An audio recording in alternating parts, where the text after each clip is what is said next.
ಪ್ರೀತಿಯ ದ್ವಿತೀಯ PUC ವಿದ್ಯಾರ್ಥಿಗಳೇ ಎಲ್ಲರಿಗೂ ಕೂಡ ಮತ್ತೊಮ್ಮೆ ನಮ್ಮ ಯೂಟ್ಯೂಬ್ ಚಾನಲ್ಗೆ ಸ್ವಾಗತ. ಬಹಳ ದಿನಗಳ ಮೇಲೆ ವಿಡಿಯೋವನ್ನು ಮಾಡ್ತಾ ಇರುವಂಥದ್ದು ಯಾಕೆಂದರೆ ವ್ಯಾಲ್ಯೂಯೇಷನ್ಗೆ ಹೋಗಿದ್ವಿ ಕಣ್ರಿ. ಲಾಸ್ಟ್ ವಿಡಿಯೋದಲ್ಲಿ ನಿಮಗೆಲ್ಲರಿಗೂ ಕೂಡ ತಿಳಿಸಿದ್ದೆ, ನಾನು ಕೂಡ ಈ ವರ್ಷ ವ್ಯಾಲ್ಯೂಯೇಷನ್ಗೆ ಹೋಗ್ತಾ ಇದ್ದೀನಿ ಅಂತ. ಇದೇ ವರ್ಷ ಅಲ್ಲ, ಪ್ರತಿ ವರ್ಷ ಕೂಡ ಹೋಗ್ತಾ ಇರ್ತೇನೆ. ಹಾಗಿದ್ರೆ ನನ್ನ ಎಕ್ಸ್ಪೀರಿಯೆನ್ಸು, ನಾನು ವ್ಯಾಲ್ಯೂಯೇಷನ್ಗೆ ಹೋದಾಗ ಅದನ್ನು ಶೇರ್ ಮಾಡ್ಕೊಳ್ಳಿ ಅಂತ ಬಹಳ ಜನ ಕೇಳ್ಕೊಳ್ತಾ ಇದ್ದೀರಾ. ನನ್ನ ಒಂದು ಎಕ್ಸ್ಪೀರಿಯೆನ್ಸು ಶೇರ್ ಮಾಡೋಕ್ಕಿಂತ ತಾವುಗಳು ಏನೆಲ್ಲ ತಪ್ಪು ಮಾಡಿದ್ರಿ ಹಾಗೂ ಮುಂದಿನ ನಿಮ್ಮ ಒಂದು ಎಕ್ಸಾಮ್ಗಳಲ್ಲಿ ಇವೆಲ್ಲ ತಪ್ಪನ್ನು ಮಾಡಬಾರ್ದು ಅಂತ ಈ ಒಂದು ವಿಡಿಯೋ 3 ನಿಮಿಷ ಅಥವಾ 4 ನಿಮಿಷದಲ್ಲಿ ಮುಗಿಸಿಕೊಡ್ತೇನೆ.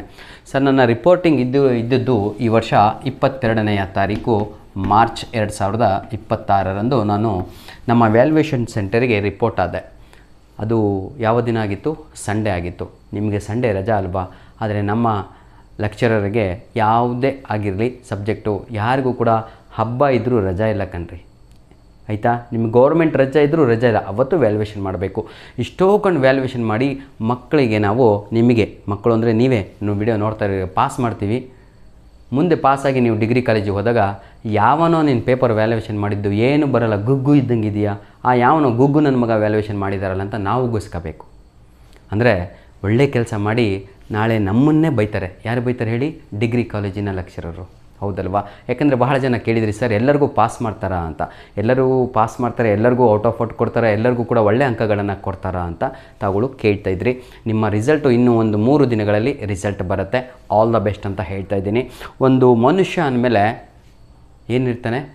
ಕೆಟ್ಟವನು ಆಗಿರ್ತಾನೆ, ಒಳ್ಳೆಯವನು ಆಗಿರ್ತಾನೆ. ನೋಡಿ, ಪ್ರತಿಯೊಂದಕ್ಕೂ ಎರಡು ಗುಣಗಳು ಇರ್ತವೆ. ಏನು ಅಂದರೆ ಮಾನವೀಯ ಗುಣಗಳೂ ಇರಬೇಕು, ಅವನಲ್ಲಿ ಸಿಟ್ಟು ಅನ್ನೋದು ಇರುತ್ತೆ, ಪ್ರೀತಿ ಅನ್ನೋದು ಇರುತ್ತೆ. ಅವಾಗೇ ತಾನೇ ನಾವು ಮನುಷ್ಯ ಅನ್ನೋದು ಅವನಿಗೆ, ಹೌದಲ್ವಾ?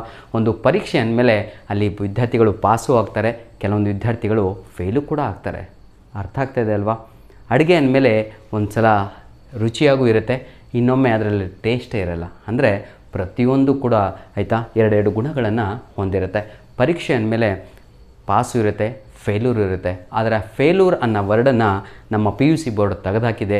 ಅದನ್ನು ನಾವು NC ಅಂತ ಕರಿತೀವಿ. ಮಕ್ಕಳೇ ನೆನ್ಪಿಟ್ಕೊಳ್ಳಿ, NC ಅಂದರೆ ವಿದ್ಯಾರ್ಥಿ ಎಕ್ಸಾಮ್ 1ನಲ್ಲಿ ನಾಟ್ ಕಂಪ್ಲೀಟೆಡ್ ಅಂತ. ನಾಟ್ ಕಂಪ್ಲೀಟೆಡ್ ಅಂತ ಹೇಳಿದರೆ ಸರಿಯಾಗಿ ಅವನಿಗೆ ಓದೋಕ್ಕಾಗಿಲ್ಲ ಮಗುಗೆ, ಅವನು ಎಕ್ಸಾಮ್ 2 ಬರೀತಾನೆ ಅಂತ. ನೋಡಿ ಎಷ್ಟು ಚೆನ್ನಾಗಿದೆ, ಎಕ್ಸಾಮ್ 2 ಬರೀತಾನೆ ಅಂತ. ಎಕ್ಸಾಂಪಲ್, ನಮ್ಮ ಅಜ್ಜ ಸತ್ತು ಹೋಗಿದ್ದಾರೆ ಅಂದ್ಕೊಳ್ಳಿ, ನಾನು ನಿಮ್ಮ ಹತ್ರ ಬಂದು ಅಯ್ಯೋ ನಮ್ಮ ಅಜ್ಜ ಸತ್ತು ಹೋಗ್ಬಿಟ್ರು ಅಂತ ಅನ್ನೋಕ್ಕಿಂತ ಮೈ ಗ್ರ್ಯಾಂಡ್ ಫಾದರ್ ಏನಂತ ಹೇಳ್ತೀನಿ? He is taking rest in heaven ಅಂತ ಹೇಳ್ತೀನಿ. ಸ್ವರ್ಗದಲ್ಲಿ ಆರಾಮಾಗಿ ಮಲಗಿದ್ದಾರೆ ಅಂತ. ನೋಡಿ, ಆ ವಾಕ್ಯ ಈ ವಾಕ್ಯ ಬಹಳ ಡಿಫ್ರೆನ್ಸ್ ಆಗುತ್ತೆ. ನಾನು ರಿಪೋರ್ಟ್ ಆಗಿದ್ದು 22/3/2026. ಅದು ಭಾನುವಾರ ಆಗಿತ್ತು. ಏನು ಮಾಡ್ತೀರಾ, ಎಲ್ಲರೂ ಕೂಡ ಖುಷಿಯಾಗಿದ್ದರು. ಆದರೆ ನಾವು ಭಾನುವಾರ ಕೂಡ ನಿಮ್ಮ ಪೇಪರನ್ನು ಇಸ್ಕೊಂಡು ವ್ಯಾಲ್ಯೂಯೇಷನ್ ಮಾಡಲಿಕ್ಕೆ ಪ್ರಾರಂಭ ಮಾಡಿದ್ವಿ. ಬಹಳ ಖುಷಿಯಾಗಿ ಭಾನುವಾರವನ್ನು ನಾನು ಎಂಜಾಯ್ ಮಾಡಿದೆ. ಯಾಕಂದರೆ ಒಳ್ಳೊಳ್ಳೆ ಪೇಪರ್ ಸಿಕ್ಕಿತ್ತು ಸರ್. ನಿಜವಾಗಿಯೂ ಎಂಜಾಯ್ ಅಂದರೆ ಬಹಳ ಎಂಜಾಯ್ ಮಾಡಿದೆ. ಅಂದರೆ ನನ್ನ ವಿದ್ಯಾರ್ಥಿಗಳು ನನ್ನ ವಿಡಿಯೋ ನೋಡಿದ್ರು ಅಂತ ಅನ್ನಿಸ್ತು. ಆದರೆ ಅದು ಹೇಳ್ತೀವಲ್ವ, ಏನು ಒಂದು ಕಡೆ ಖುಷಿ ಇದ್ದರೆ ಒಂದು ಕಡೆ ದುಃಖ ಬರುತ್ತೆ ಅಂತ. ಅದೇ 23 ದಾಟಿದ ತಕ್ಷಣ 24ನೇ ತಾರೀಕು ಬಂತು ನೋಡಿ ಹಬ್ಬ. ಈಗ ಫೇಲೂರು ಮಕ್ಕಳು ಸ್ಟಾರ್ಟ್ ಆದರು. ಇಲ್ಲಿಂದ ಫೇಲೂರ್ ಅಂದರೆ ಇಡೀ ಕ್ಲಾಸು 12 ಜನ ಕುಂತ ಮಕ್ಕಳು 24 ಅಷ್ಟು ಫೇಲು. ಯಾಕೆ ಆಗ್ತಾ ಇದ್ದಾರೆ ಆ ವಿದ್ಯಾರ್ಥಿಗಳು ಅಂದರೆ, ಆ ವಿದ್ಯಾರ್ಥಿಗಳು ಸರ್ ಏನು ಸರ್ ಫೇಲ್ ಮಾಡಿಬಿಟ್ರಾ ಅಂತ ಮತ್ತೆ ಕಮೆಂಟ್ ಹಾಕಿದ್ರಾ? ನಾನಲ್ರಿ ಫೇಲ್ ಮಾಡಿದ್ದು, ಅವರೇ ಫೇಲ್ ಆಗಿದ್ದು. ನಿಮ್ಮ ಅಪ್ಪಾಜಿ ಕಾಲೇಜಿಗೆ ಸೇರಿಸಿದಾರಲ್ವಾ, ನೀವು ಒಂದು 35% ತೆಗಿತೀರಾ. ಇನ್ನೊಬ್ಬನ ವಿದ್ಯಾರ್ಥಿ, ಅವನಿಗೂ ಕೂಡ ಅವ್ರ ಅಪ್ಪಾಜಿನೇ ಸೇರಿಸಿರೋದು, ಅವನು 90% ತೆಗಿತಾನೆ. ಇನ್ನೊಬ್ಬನಿಗೂ ಅವರೇ ಸೇರಿಸಿರ್ತಾರೆ ಅವ್ರ ತಂದೆ ತಾಯಿ, ಅವನು 100/100 ತೆಗಿತಾನೆ. ಇನ್ನೊಬ್ಬನಿಗೂ ಅವರೇ ಸೇರಿಸಿರ್ತಾರೆ ತಂದೆ ತಾಯಿಗಳು, ಅವನು ಸ್ಟೇಟ್ ಲೆವೆಲ್ ರ್ಯಾಂಕ್ ಬರ್ತಾನೆ. ಎಲ್ಲರೂ ಕೂಡ ಕೆಟಗರಿ ವೈಸ್ ಇದೆ. ಅಂದರೆ ಇದು ಪ್ರಕೃತಿಯ ನಿಯಮ. ಏನು ಅಂದರೆ, ನಮ್ಮ ದಡ್ಡ ಮಕ್ಕಳು ಕೂಡ ಇರ್ತಾರೆ, ದಡ್ಡ ಶಿಖಾಮಣಿಗಳು ಅಂತ ಹೇಳ್ತೀವಿ. ವರ್ಷ ಇಡೀ ಟೆಕ್ಸ್ಟ್ ಬುಕ್ಕು ಮುಟ್ಟಿರಲ್ಲ, ಅವರಿಗೆ ಓದಿದ್ದು ಕ್ವಶನ್ ಕೂಡ ಅರ್ಥ ಆಗ್ತಾ ಇರಲ್ಲ. ಅಂದರೆ ಗುಡ್ ಎಕ್ಸಾಂಪಲ್ ಕೊಡ್ತೀನಿ. ಈಗ ನಾನು ನಿಮಗೆ ಏನು 14ನೇ ಪ್ರಶ್ನೆ ಏನಾಗಿತ್ತು ಆನ್ಯುವಲ್ ಎಕ್ಸಾಮಲ್ಲಿ ಇಂಗ್ಲೀಷ್ ಅಂದರೆ, ಆಯಿತಾ, ರೋಮಿಯೋ ಜೂಲಿಯೆಟನನ್ನು ವರ್ಣನೆ ಮಾಡಲಿಕ್ಕೆ how did Romeo express his feelings ಅಥವಾ 2 ಇಮೇಜಸ್ ಆಫ್ ಜೂಲಿಯೆಟ್ ಬರೀರಿ ಅಂತ ಕೇಳಿದರು. ತಾವುಗಳು ಬರಿಬೇಕಾಗಿದ್ದು ಸ್ನೋವಿ ಡವ್, ತಾವುಗಳು ಬರಿಬೇಕಾಗಿದ್ದು ಟಾರ್ಚು, ತಾವುಗಳು ಬರಿಬೇಕಾಗಿದ್ದು ರಿಚ್ ಜಿವಲ್. ಇದನ್ನು ಬಿಟ್ಟು ತಾವುಗಳು ರೋಮಿಯೋಗೆ ಜೂಲಿಯೆಟ್ ಹೇಳಿದ್ದನ್ನು ಆಪೋಸಿಟ್ ಆಗಿ ಬರ್ತಾರೆ. ವೈಟ್ ದ ನ್ಯೂಸ್ ಸ್ನೋ ಅಂತ ಬರ್ದಿದ್ದೀರಾ, ಡೇ ನೈಟ್ ಅಂತ ಬರ್ದಿದ್ದೀರಾ, ಅದು 0 ಮಾರ್ಕ್ಸ್ ಪಡೆಯುತ್ತೆ. ಹಾಗಿದ್ರೆ ನನ್ನ ವ್ಯಾಲ್ಯೂಯೇಷನ್ ಎಕ್ಸ್ಪೀರಿಯನ್ಸ್ ನನಗೇನು ಹೇಳ್ತು ಅಂದರೆ, ಮಕ್ಕಳಿಗೆ ನಾನು ವ್ಯಾಲ್ಯೂಯೇಷನ್ ಮಾಡಿದಾಗ ನೋಡಿ, ಈ MCQsಗಳಲ್ಲಿ ಆಯಿತಾ, 90% ಯಾರಿಗೂ ಕೂಡ ಔಟ್ ಆಫ್ ಬರಲಿಲ್ಲ. ಔಟ್ ಆಫ್ ಅಂದರೆ 10 ಔಟ್ ಆಫ್ 10 ಬಂದೇ ಇಲ್ಲ. MCQs ಭಾಗದಲ್ಲಿ MCQಸಲ್ಲಿ ನಮ್ಮ ಮಕ್ಕಳಿಗೆ 10 ಔಟ್ ಆಫ್ 10 ಬರಲೇ ಇಲ್ಲ. ನಾನು ವ್ಯಾಲ್ಯೂಯೇಷನ್ ಮಾಡಿದವನು, ಕೀ ಆನ್ಸರ್ ಕೂಡ ಇತ್ತು. ತಿರ್ಗಾ ಮುರುಗ ಎಲ್ಲಿ ನೋಡಿದರೂ ವ್ಯಾಲ್ಯೂಯೇಷನಲ್ಲಿ ಎಲ್ಲ ಮಕ್ಕಳು ಆಯಿತಾ 7, 8, 9 ಇದೇ ಮಾರ್ಕ್ಸು ಬರ್ತಾಯಿತ್ತು. ಇನ್ನು ಕೆಲವೊಬ್ಬರು ಬಿಡಿ, ಅವ್ರ ಆಪೋಸಿಟ್ಟು, ಅವ್ರ ಅಂಕಗಳು MCQಸಿಗೆ 1, 2, 3 ಅವ್ರ ಸ್ಕೋರು. ಇಲ್ಲೆಲ್ಲಾದರೂ ನಾನು ಮಾರ್ಕ್ಸ್ ಕೊಡೋಕ್ಕೆ ಬರುತ್ತಾ? ಬರಲ್ಲ ಸರ್, ಬರೋದೇ ಇಲ್ಲ. ಎಂಟಿ ವೆಸಲ್ ಅದು ಬರೋದೇ ಇಲ್ಲ ಅಲ್ಲಿ ತುಂಬಲಿಕ್ಕೆ. ಇನ್ನೊಂದು ಮಕ್ಕಳು ಮಾರ್ಕ್ಸ್ ಕಳ್ಕೊಂಡಿದ್ದು ಎಲ್ಲಿ ಅಂದರೆ ಅದು ಅನ್ಸೀನ್ ಪ್ಯಾಸೇಜ್ ಆಗಿತ್ತು. Unseen passage. ಈ ಅನ್ಸೀನ್ ಪ್ಯಾಸೇಜಲ್ಲಿ ಅನ್ಸೀನ್ ಪ್ಯಾಸೇಜಲ್ಲಿ ಮಕ್ಕಳು ಎಲ್ಲರೂ ಕೂಡ ಈ ಕ್ವಶನ್ ನಂಬರ್ ಯಾವುದು 7, 8, 9, 10 ಈ 4 ನೋಡಿ ಸರ್, ನೋಡಿ ಕ್ಲಿಯರಾಗಿ ಹೇಳ್ತಾ ಇದ್ದೀನಿ. ಅನ್ಸೀನ್ ಪ್ಯಾಸೇಜಲ್ಲಿ 90% ಯಾವ ವಿದ್ಯಾರ್ಥಿ ಕೂಡ 9 ಔಟ್ ಆಫ್ 9 ತೆಗಿಲೇ ಇಲ್ಲ. ಯಾಕಂದರೆ 9 ಮಾರ್ಕ್ಸಿಗಿತ್ತು ಪ್ಯಾಸೇಜು. 90% ಅಂದರೆ ಇಮ್ಯಾಜಿನ್ ಮಾಡಿ, ನಾನು ಕರೆಕ್ಷನ್ ಮಾಡಿದಂಥ ನನ್ನ ಕೈಯಲ್ಲೇ ಆಲ್ ಓವರ್ ಕರ್ನಾಟಕ ವ್ಯಾಲ್ಯೂಯೇಷನ್ ಮಾಡಿದ್ದಾರೆ. ಎಷ್ಟು ಜನ ವಿದ್ಯಾರ್ಥಿಗಳು ಈಗ, ಯಾಕಂದರೆ ಭಾಳ ಜನ ಕೇಳ್ತಾ ಇದ್ರಿ ಸರ್ ತಮ್ಮ ಎಕ್ಸ್ಪೀರಿಯೆನ್ಸನ್ನು ಶೇರ್ ಮಾಡ್ಕೊಳ್ಳಿ ಅಂತ. ವಿದ್ಯಾರ್ಥಿಗಳೇ ಯಾರೆಲ್ಲ ಫೇಲ್ ಆಗಿದ್ರೋ ನನ್ನ ವಿಡಿಯೋ ಅಂತೂ ತಗೊಳ್ಳೋ ನೋಡೇ ಇಲ್ಲ. ಇದಂತೂ ನಾನು ಏನಂತೀರ 100 ಟೈಮ್ಸ್ ಬೇಕಾದ್ರೆ ಹೇಳ್ತೀನಿ, ಒಂದೇ ಒಂದು ನನ್ನ ಗ್ರಾಮರ್ ವಿಡಿಯೋ ನೋಡಿದ್ದರೂ ಕೂಡ ತಾವುಗಳು ಆರಾಮಾಗಿ ಪಾಸಾಗಿ ಹೋಗ್ತಿದ್ರೆ ಎಕ್ಸಾಮಲ್ಲಿ.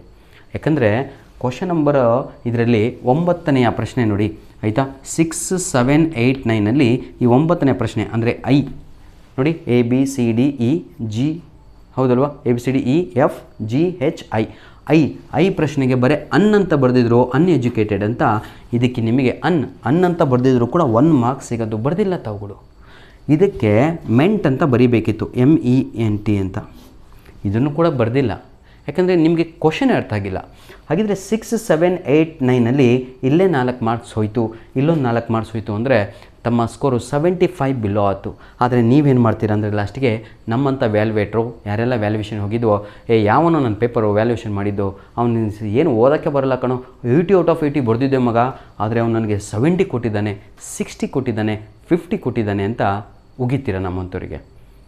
ಇಲ್ಲಿ ವಿಡಿಯೋ ಮಾಡ್ತಾ ಇರೋದು ನಿಮಗೆ ಸತ್ಯಾಂಶವನ್ನು ತಿಳಿಸ್ತಾ ಇದ್ದೇನೆ, ಟ್ರುತ್. ಇದರಿಂದ ತಾವುಗಳು ಹಿಂಜರಿಯೋಕ್ಕೆ ಆಗಲ್ಲ. ಯಾಕೆಂದರೆ ನಿಮ್ಮ ಅಪ್ಪ ಅಮ್ಮಗೆ ನೀವು ಹೇಳ್ಬೋದು, ಅಪ್ಪಾಜಿ ಭಾಳ ಸ್ಟಿಕ್ಕಾಗಿ ಕರೆಕ್ಷನ್ ಮಾಡಿಬಿಟ್ಟಿದ್ದಾರೆ ಈ ವರ್ಷ ಅಂತ. ನಿಜವಾಗಿಯೂ ಹೇಳ್ತಾ ಇದ್ದೀನಿ, ಈ ವರ್ಷ ಲಿಬ್ರಲ್ ಅಂದರೆ ಬಹಳ ಈಸಿಯಾಗಿ ವ್ಯಾಲ್ಯೂಯೇಷನನ್ನು ಮಾಡಿದ್ದೀವಿ, ಭಾಳ ಸರಳವಾಗಿ ವ್ಯಾಲ್ಯೂಯೇಷನನ್ನು ಮಾಡಿದ್ದೀವಿ. ಡಿಫಿಕಲ್ಟ್ ಅನ್ನೋ ಒಂದು ಏನಿತ್ತಲ್ವ ಭಾಳ ಸ್ಟ್ರಿಕ್ಕಾಗಿ ವ್ಯಾಲ್ಯೂಯೇಷನ್ ಅದು ನಾವು ಮಾಡಲಿಲ್ಲ ಕಣ್ರು. ಯಾಕೆಂದರೆ ಆಯಿತಾ, ಮಕ್ಕಳು ಚೆನ್ನಾಗಿ ಖುಷಿಯಾಗಿ ಹೋಗಲಿ ಅಂತ ನಮಗೆ ಹಾಗೆ ಹೇಳಲಾಗಿತ್ತು. ನೋಡಿ ಈಗ ಅನ್ಸೀನ್ ಪ್ಯಾಸೇಜಲ್ಲೂ ಕಳ್ಕೊಂಡ್ರು, ಈ MCQಸಲ್ಲಿ ಕಳ್ಕೊಂಡ್ರು 90% ಆಫ್ ದ ಸ್ಟೂಡೆಂಟ್ಸ್. ಇಲ್ಲಿ ಸ್ಟಾರ್ಟ್ ಆಯ್ತು, ನಾನು ಹೇಳಿದೆ ನಿಮಗೆ ಮಂಗಳವಾರದ ದಿನದಿಂದ ಅದು ಏನು ಶನಿ ಆಗ್ತಿತ್ತೋ ಏನೋ, ಪಾಪ ಫೇಲ್ ಮೇಲೆ ಫೇಲು. ಅವ್ರ ಸ್ಕೋರ್ ಎಷ್ಟು ಗೊತ್ತಾ? 80ಕ್ಕೆ 10, 12, 5. ನಾನು ನಿಮ್ಗೆ ಯಾರಿಗೂ ಕೂಡ ಹೆದರಿಸ್ತಾ ಇಲ್ಲ ಕಣ್ರಿ, ನಿಜವನ್ನು ಹೇಳ್ತಾ ಇದ್ದೀನಿ. ಇವತ್ತು ಕೂತ್ಕೊಂಡು ನಿಮ್ಮ ಯೋಗ್ಯತೆ ನಿಮಗೆ ಗೊತ್ತು. ಏನು ಗೊತ್ತು ಅಂದರೆ ಸರ್, ಕ್ವಶನ್ ನಂಬರ್ 3 ಮೇನಲ್ಲಿ ನಿಮಗೆ ಕ್ವಶನ್ ನಂಬರ್ 18ರಿಂದ ಸ್ಟಾರ್ಟ್ ಆಗುತ್ತೆ. 18ಕ್ಕೆ ಆನ್ಸರು ಏನು ಬರೆದಿದ್ರು ಗೊತ್ತಾ ವಿದ್ಯಾರ್ಥಿಗಳು? 19ನೇ ಕ್ವಶನ್ನು, 20ನೇ ಕ್ವಶನು, 21, 22, 23 ಈ 5 ಕ್ವಶನನ್ನೇ ಆನ್ಸರ್ ಆಗಿ ಮಾಡಿ ಬರೆದಿದ್ದಾರೆ. ಇಂಥವ್ರಿಗೆ ಪಾಸ್ ಮಾಡಿ ಅಂದರೆ ಹೇಗ್ರೋ ಸಾಧ್ಯ? ನೀವೇ ನನಗೆ ಹೇಳಿ, ನಾನು ಮಾಡಿದ ಸರಿನೋ ಅಥವಾ ತಪ್ಪು ಅನ್ನೋದು ತಾವುಗಳು ಹೇಳಿ. ಯಾಕಂದರೆ ಕ್ವಶನನ್ನೇ ಆಯಿತಾ, ಈ 19, 20, 21, 22, 23 18ನೇ ಪ್ರಶ್ನೆಗೆ ಆನ್ಸರ್ ಆಗಿ ಮಗು ಸಂಪೂರ್ಣವಾಗಿ ಅದೇ ಬರೆದಿದೆ. ಇದರ ಅರ್ಥವೇನು ಅಂದರೆ ಯಾರು ಕೂಡ ಓದಿಲ್ಲ ಅಂತ. Without preparation you are going for exam. ಇಂಥ 1 ಅಲ್ಲ 10 ಎಕ್ಸಾಮ್ ಕೊಟ್ಟರು ನೀವು ಫೇಲ್ ಆಗೋದೆ. ಯಾರು? ಇಂತಹ ವಿದ್ಯಾರ್ಥಿಗಳು. ಹಾಗಂತ ಹೇಳಿಬಿಟ್ಟು ಜೀವನದಲ್ಲಿ ನನ್ನ ಮುಗ್ದೇ ಹೋಯ್ತಾ? ಇಲ್ಲ ಕಣ್ರೋ, ನಿಮಗೋಸ್ಕರ ಎಕ್ಸಾಮ್ 2 ಅಂತಲೂ ಕೂಡ ರೆಡಿಯಾಗಿದೆ. ಎಕ್ಸಾಮ್ 2 ನಿಜವಾಗಿಯೂ ದಿಸ್ ಈಸ್ ಯುವರ್ ಆಯಿತಾ ಲಕ್ಕು. ನಿಮಗೆ ದೇವರು ಕೊಟ್ಟಂಗೆ ಇದು. ಏನು ಅಂದರೆ ಮಗ ಎಡವು ಬಿಟ್ಟಿದೆಯಾ ನೋಡಿ, failure is a first step ಅಂತ ಹೇಳ್ತೀವಿ. ಇದಕ್ಕೆ ಅಂದರೆ ಸಕ್ಸಸ್ಸಿಗೆ.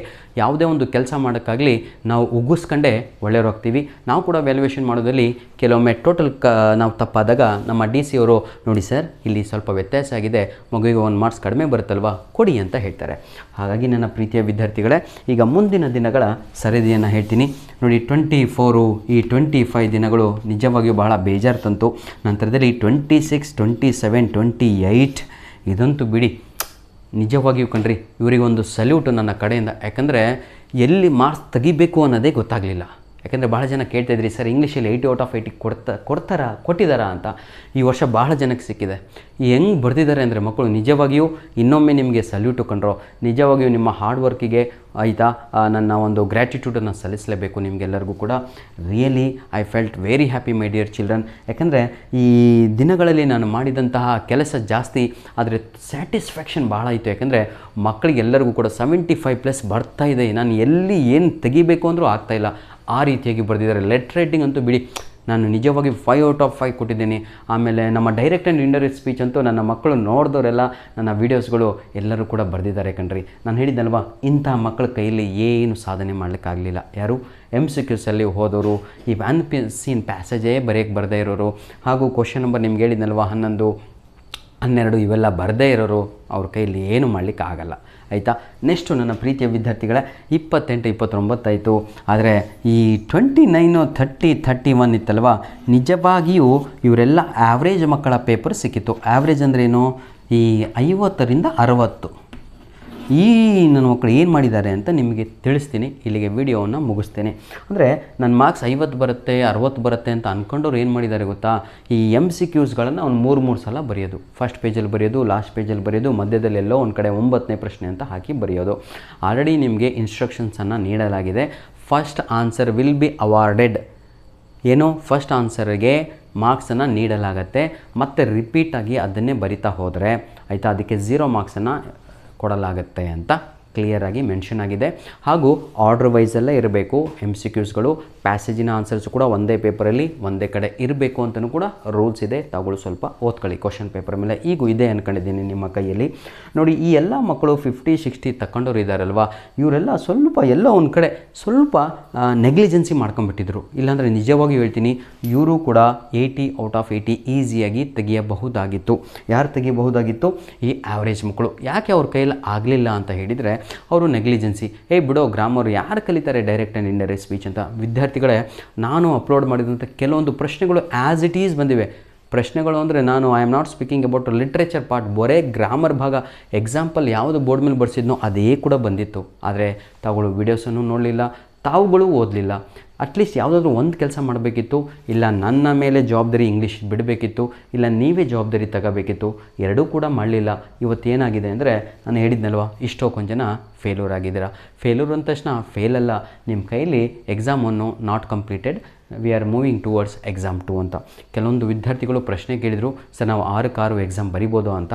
ಬರಿಬೋದು, ಪಾಸಾದರೂ ಬರಿಬೋದು, ಅಥವಾ ಕಡಿಮೆ ಅಂಕಗಳು ಬಂದರೂ ಬರಿಬೋದು, ಇಂಪ್ರೂವ್ಮೆಂಟಿಗೂ ಬರಿಬೋದು. ಫೇಲ್ ಆದಂಥ ವಿದ್ಯಾರ್ಥಿಗಳು ಕೂಡ ಬರಿಬೋದು. ಧನ್ಯವಾದಗಳು.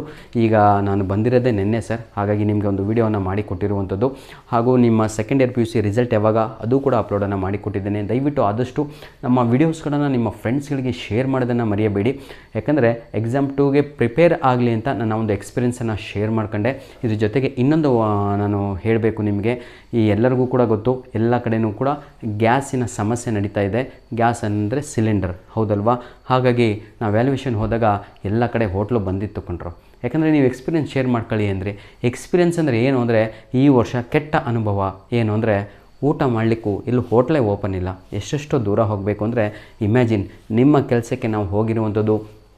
ಅಂಥದ್ರಲ್ಲಿ ನಾವು ಕೂಡ ಬಹಳ ಜನ ವಿದ್ಯಾರ್ಥಿಗಳಿಗೆ ಪಾಸ್ ಕೂಡ ಮಾಡಿದ್ವಿ. ಬರೀ ಫೇಲ್ ಬಗ್ಗೆ ಮಾತಾಡಿದೆ ಅಂತ ಬೇಜಾರಾಗಬೇಡಿ. ಕೆಲವೊಂದು ವಿದ್ಯಾರ್ಥಿಗಳು 22, 23, ಈ 21 ಇವೆಲ್ಲ ತಗೊಂಡವರಿಗೆ 24 ಕೊಟ್ಟು ಎಲ್ಲರಿಗೂ ಕೂಡ ಪಾಸನ್ನು ಮಾಡಿದ್ದೇವೆ ಮಕ್ಕಳೇ. ಹಾಗಿದ್ದರೆ ನನ್ನ ಒಂದು ಪ್ರಶ್ನೆ ನಿಮಗೆಲ್ಲರಿಗೂ ಕೂಡ, ಈ 24 ಮಾರ್ಕ್ಸ್ ತಗೊಂಡು ಏನು ಮಾಡಬೇಕು ಅಂತ ಇದ್ದೀರಾ ಜೀವನದಲ್ಲಿ ಅಂತ. ಧನ್ಯವಾದಗಳು.